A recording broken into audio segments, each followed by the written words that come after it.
A child stood at the mouth of a cave, staring at a footprint larger than his own body. It was still wet. Something enormous had passed by only minutes before, and whatever it was, it had not been running from anything. It had walked slowly, deliberately, the way only the largest creatures on Earth are allowed to walk. Most people imagine early humans living in a world like ours, only wilder.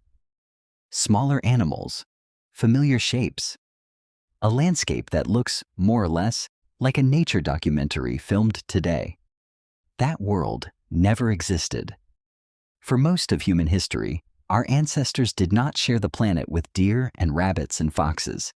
They shared it with mammoths standing 4 meters tall, with ground sloths the size of delivery trucks, with lions larger than any lion alive today, with birds that could kill a grown man with a single strike of their beak.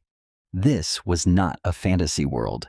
This was simply Earth, and we were not the dominant species in it. Scientists call this world the Pleistocene Megafauna era, but that name is deceptively clinical. It does not capture what it actually meant to be a small, slow, fragile primate walking through a landscape engineered for giants.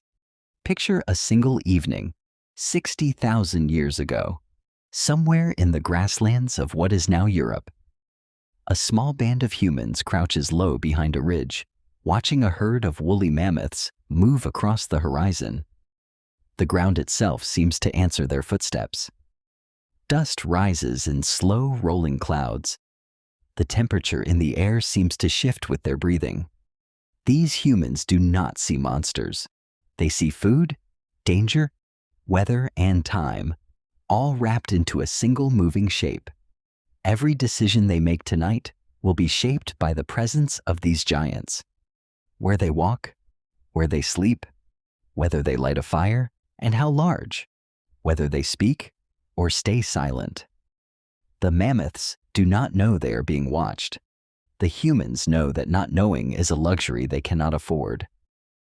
Most people assume that early humans were hunters who simply pursued whatever animal they wanted, that strength and tools were enough, that courage was the deciding factor. That is not what the evidence shows. Archaeological sites across Europe and Asia reveal something far stranger. Early humans did not simply hunt megafauna. They negotiated with it. They studied migration patterns for years. They waited for injury, old age, or the isolation of a single animal from its herd. They used landscape itself as a weapon, funneling animals toward cliffs, marshes, or narrow ravines where size became a disadvantage rather than a strength. In other words, humans did not defeat these giants through force. They defeated them through patience and through an intimate understanding of fear itself, both the animals and their own. This detail changes everything about how we should imagine our ancestors. They were not conquerors. They were students of vulnerability. Now scale this outward. If a single mammoth could shape an entire evening's decisions for a small band of humans, imagine what an entire ecosystem of giants did to the psychology of our species over hundreds of thousands of years. Ground sloths that could tear open trees with a single limb. Saber-toothed cats capable of killing prey many times their own size. Short-faced bears standing nearly 4 meters tall on their hind legs, fast enough to outrun a modern horse.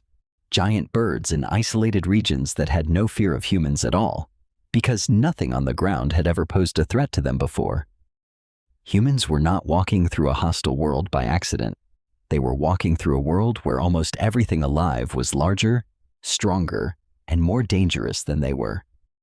And yet, somehow, we are the ones still here.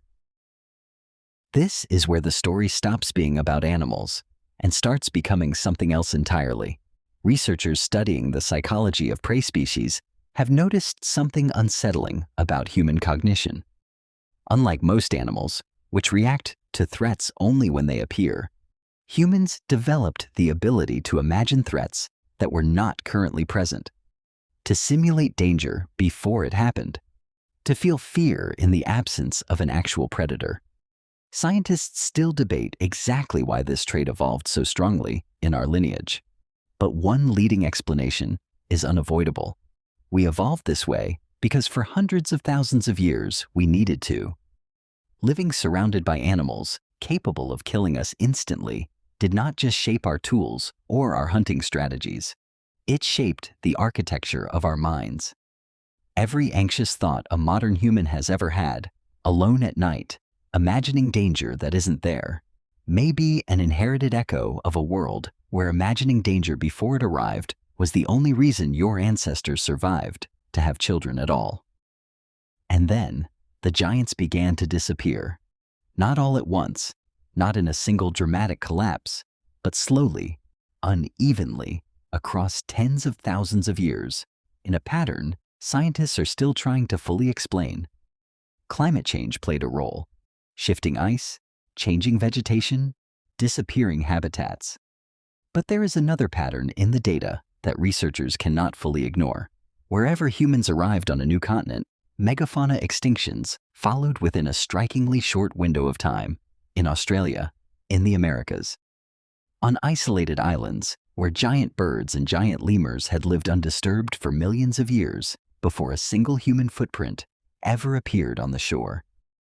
The data cannot fully explain how much of this was climate and how much was us. But the pattern itself is difficult to look away from. The same species that once crouched in fear behind a ridge, watching giants pass by, eventually became the reason those giants no longer exist anywhere on Earth. Think about what that means. For most of our existence, we were the smaller thing in the room, the more fragile thing, the species that had to be clever because it could never be powerful. And somewhere in that long, slow negotiation with fear, we became something else, not through strength, through pattern recognition, through patience, through an ability to imagine the future before it happened and prepare for a danger that had not yet arrived. The very trait that once kept us hidden behind ridges, hearts pounding at the sound of distant footsteps, eventually became the trait that allowed us to reshape entire continents. We did not outgrow the giants. We outthought them. There is something quietly disturbing about that realization. Every anxious, hypervigilant thought that keeps a person awake at night was once a survival advantage passed down from ancestors who needed to fear the dark, because the dark occasionally contained something 11 feet tall. And the same mind that once made us prey eventually made us the last apex species standing on every continent we ever reached. We do not live among giants anymore, but perhaps we still carry them, quietly, in the architecture of every fear we cannot fully explain. Somewhere in the back of a modern mind, in a moment of unexplained unease, an ancient signal may still be firing. Not because a mammoth is coming, but because for most of human history, one always could be. Like and subscribe. See you in the next.